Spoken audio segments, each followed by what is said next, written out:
toutes et à tous et bienvenue dans cette séance de correction d'exercice. Donc nous allons corriger l'exercice à rendre et plus précisément la question numéro 2 de cet exercice. Alors si tu es là, j'espère que tu as bien lu le cours et que voilà, tu as traité au moins les exercices d'application et aussi la première partie de l'exo à rendre. Alors, pour cet exercice ou bien pour cette question, nous allons essayer d'aller pas à pas parce que c'est une question, normalement c'est une notion nouvelle en terminale, donc qui concerne en fait l'utilisation ou l'application, je dirais, des théorèmes de comparaison. Plus précisément du théorème des gendarmes.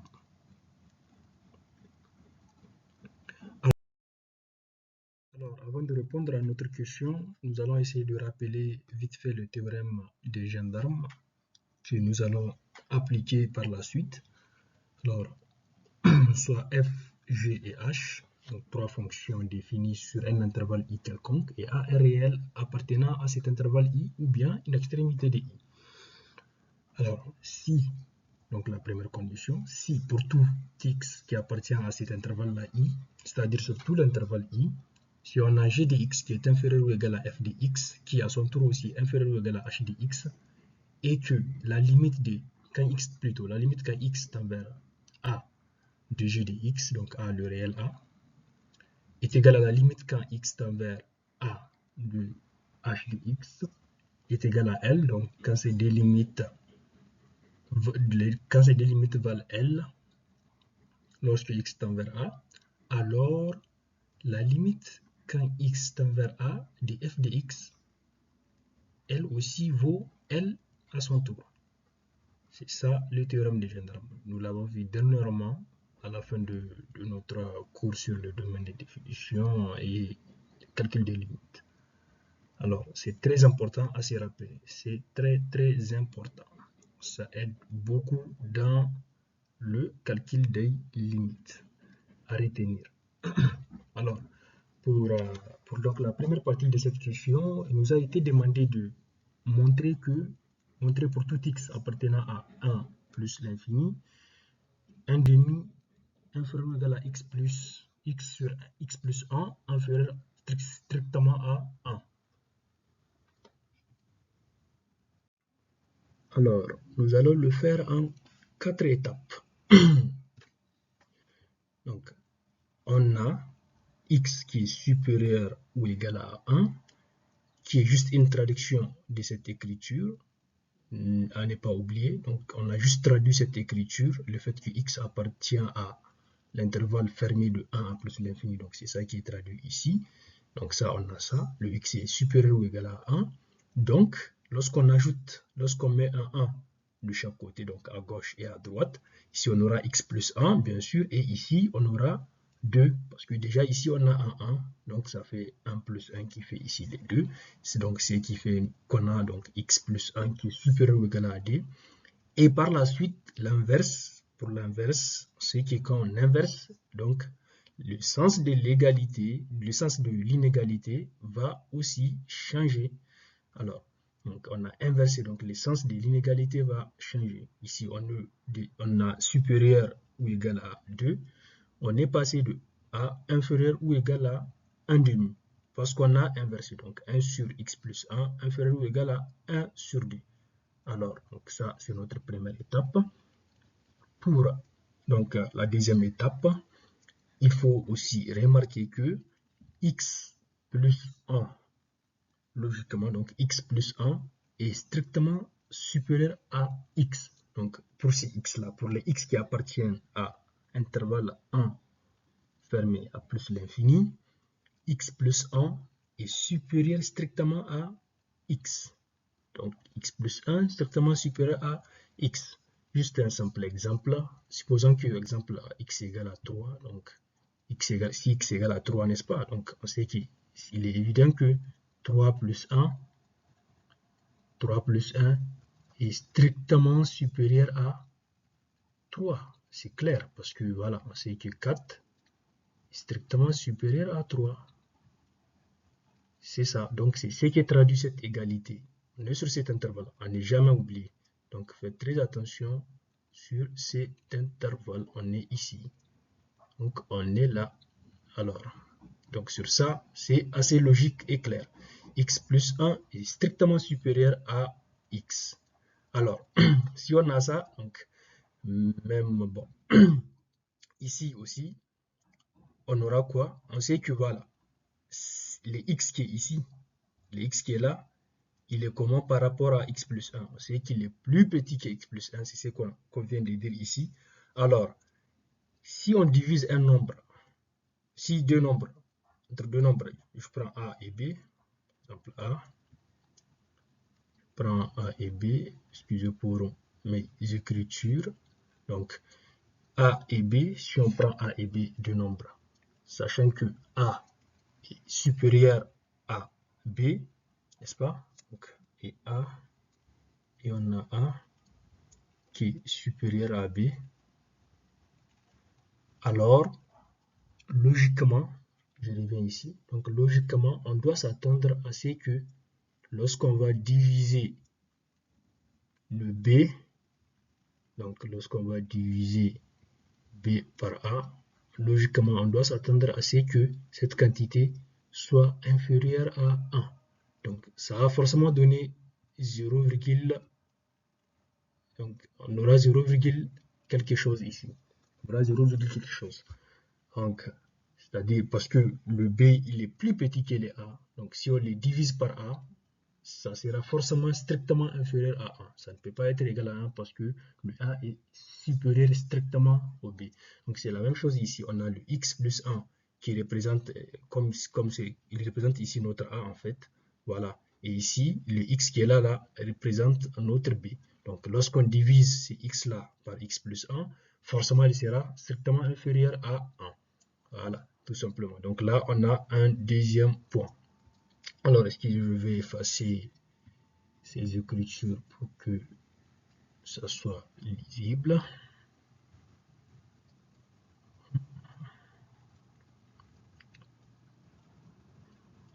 Alors, voilà, donc c'est bon, on est passé là, on a fait ça, on a vu ça. Alors, on est au niveau du troisième point. Donc là, c'est une petite remarque qui a été faite. En fait, le X sur X plus 1 qu'on veut encadrer depuis, on vient de voir que en fait, c'est ça. C'est cette quantité-là. C'est comme une petite décomposition en fait. On vient de remarquer que ça, le X sur X plus 1, c'est la même chose que cette quantité-là. Donc 1 moins 1 sur X plus 1. Le 1 moins 1 sur X plus 1. Ça, j'espère que c'est bien vu. Donc, si vous essayez de réduire au même dénominateur et faire les calculs, vous allez trouver que cette expression et cette expression sont les mêmes. Donc, ça, c'est une très bonne remarque. C'est ça la clé de la question pour terminer l'encadrement. Donc, ça, c'est ça la clé. Il faut faire cette remarque pour terminer cette question. Alors, maintenant, il suffit juste en fait de remplacer, continuer notre donc inégalité, prendre donc cet encadrement qu'on avait déjà pour le 1 sur x plus 1, donc le remplacer juste, et nous allons terminer notre encadrement. Alors ici on voit qu'il apparaît 1 sur x plus 1. Or le 1 sur x plus 1, on l'a quelque part, c'est ici, au niveau de la première étape. Au niveau de la première étape, nous avons vu que le 1 sur x plus 1, en fait, il était inférieur ou égal à 1 sur 2. Et ici, dans ce calcul-là, on a l'apparition de 1 sur x plus 1. Alors, on a l'apparition de 1 sur x plus 1. Donc, cela veut dire quoi? Ça veut dire que nous allons remplacer cette expression par 1 sur x plus 1 et la suivre du sens, donc, de considérer aussi ces signes-là. Alors, on a ici 1 sur x plus 1 qui est inférieur ou égal à 1 sur 2. Alors, ici, n'oubliez pas que c'est un moins. Si c'est le signe moins. Donc un signe moins en fait devant c'est 1 sur x plus 1. Donc ce qui va faire en sorte que notre signe qui était plutôt inférieur ou égal, donc qui était ici inférieur ou égal, bien évidemment ici on voit bien, voilà, qui était ici inférieur ou égal, va en fait devenir supérieur ou égal. Parce que il y a un moins qui est tout juste à côté. Lorsqu'il y a le moins, on n'est jamais oublié, lorsqu'il y a le moins, alors le sens de l'inégalité change. Donc c'est ce qui a changé le sens de l'inégalité lorsqu'on a remplacé cette quantité par 1,5 en fait. Donc supérieur ou égal à 1 moins 1,5. C'est supérieur parce qu'on a un moins. C'est supérieur parce qu'on a un moins. À ne pas oublier. Donc supérieur ou égal à 1 moins 1,5. 1,5 qui est là. Donc 1 moins 1,5. Donc 1 moins 1,5 aussi c'est 1,5. Alors là pour terminer, on a clairement donc nos deux parties. On peut donc là conclure déjà parce que là on vient de démontrer déjà que ça x plus x sur x plus 1 donc est supérieur ou égal à 1,5 qui est là clairement. Donc de là à là, de cette ligne là jusqu'à la fin, on a juste démontré que x sur x plus 1 est supérieur ou égal à 1,5. Donc c'est ça. Là, de tout ce qu'on a fait, c'est ça ici. Ça équivaut à 1 x sur x plus 1 en fait supérieur ou égal à 1 sur supérieur ou égal à 1 sur 2. Voilà, c'est ça cette ligne. C'est ça la démonstration qu'on a faite. Donc c'est comme si on a en fait la première partie de l'encadrement. Et la deuxième partie de l'encadrement, on l'avait déjà depuis ici. Vous vous rappelez, voilà, depuis ici, on l'avait déjà. Et c'est fini pour la quatrième ligne. On conclut seulement que 1,5 inférieur ou égal à x sur x plus 1 qui est strictement inférieur à 1. Tout simplement. Alors, c'est ça un peu notre encadrement. Alors, maintenant que nous avons fait l'encadrement, nous allons passer à la déduction des limites.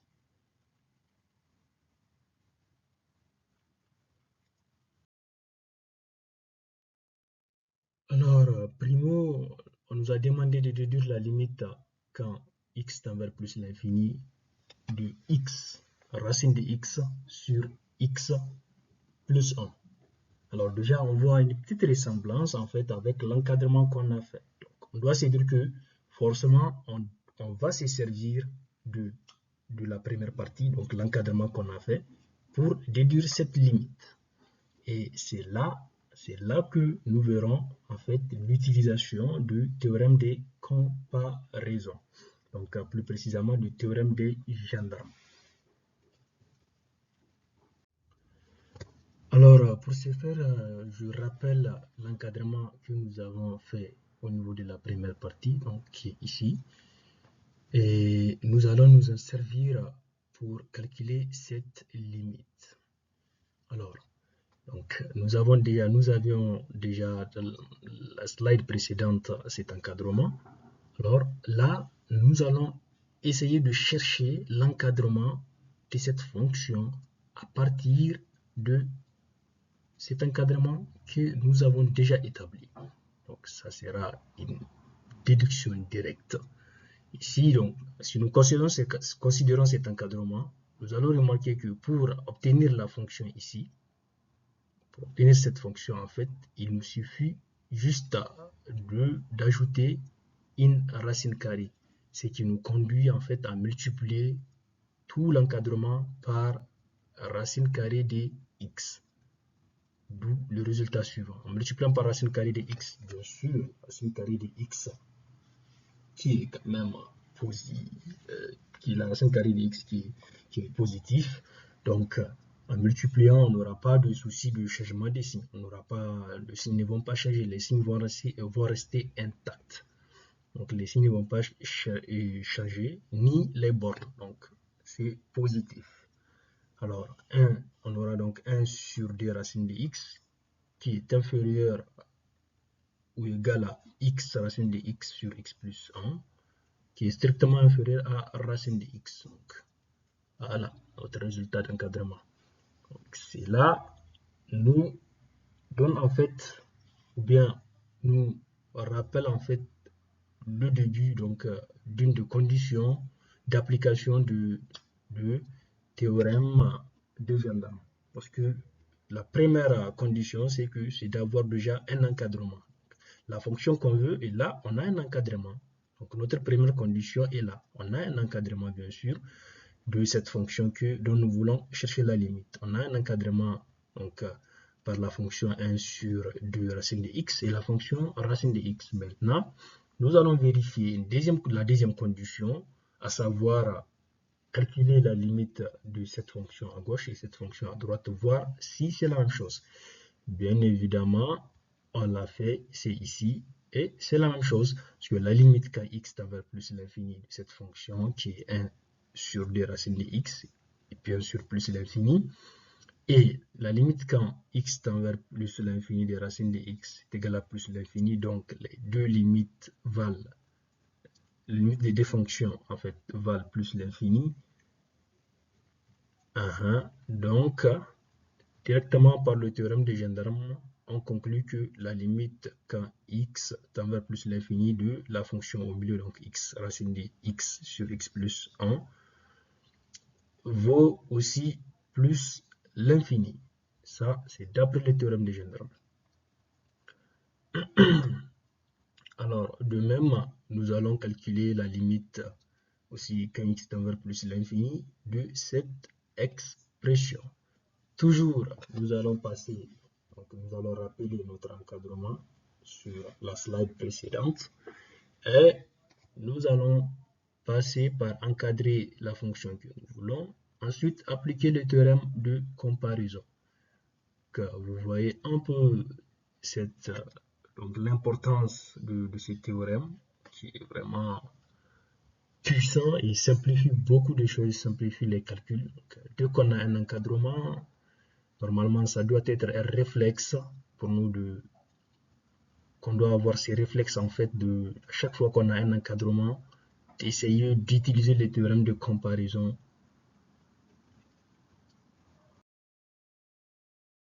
Cette fois-ci, on a divisé donc par racine de x, qui est déjà, voilà, on rappelle, strictement positif pour les x qui sont supérieurs ou égal à 1. Donc on n'a pas de souci aussi à se faire pour les signes. Donc ça garde toujours en fait le même sens et les bornes aussi ne s'inversent pas. Et donc nous allons maintenant calculer la limite aux bornes en fait. Donc la limite de cette fonction à gauche et la limite de cette fonction à droite. Et voir si on va appliquer les théorèmes de comparaison de gendarme ou pas.